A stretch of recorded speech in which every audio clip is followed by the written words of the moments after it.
दोस्तों, मैं हूं विजय लक्ष्मी। आप लोग को अपने चैनल पर स्वागत करती हूं। एक बहुत प्यारा सा मूर्ति भसान गीत सुनाने जा रही हूं। बहुत दर्द भरा गीत है। आप लोग चैनल को लाइक करें, सब्सक्राइब करें, कमेंट करें। आज माता जी का विदाई है, फुलवास करके देखिएगा। जय माता की। हमनी का छोड़ी के नागरिया ने हो, कहवा जइबो ये माई। हमनी का छोड़ी के नागरिया न हो, कहवा जइबो ये माई।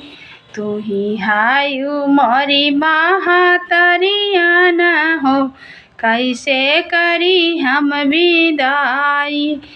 तू ही हायु मोरी महातरिया न हो, कैसे करी हम विदाई। हमारी का छोड़ी के नागरिया न हो, कहवा जइबो ये माई। बड़ी रे जतनवा से मूर्ति मंगायो, मूर्ति मंगाई देवी तुम्हें बैठायो। बड़े रे जतनिया से मूर्ति मंगायो, मूर्ति मंगाई देवी तुम्हें बैठायो। थर थर काँपे कर जवान हो, कैसे मूर्ति उठाई। थर थर काँपे कर जवान हो, कैसे मूर्ति उठाई। तू ही हायु मोरी महातरिया न हो, कैसे करी हम विदाई। तू ही हायु मोरी महातरिया न हो, कैसे करी हम विदाई।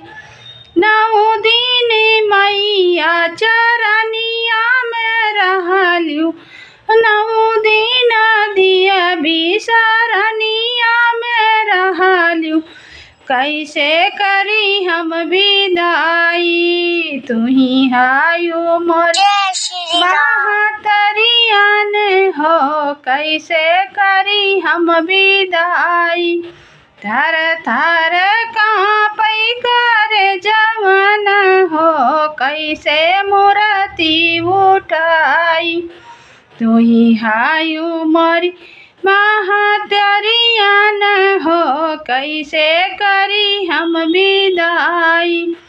थर थर काँपे शरीरिया न हो, कैसे मूर्ति उठाई। तू ही हायु मोरी महातरिया न हो, कैसे करी हम विदाई। हमनी का छोड़ी के नागरिया न हो, कहवा जइबो ये माई। हमनी का छोड़ी के नागरिया न हो, कहवा जइबो हे माई। हम हाय तू ही हायु मोरी महातरिया न हो, कैसे करी हम विदाई।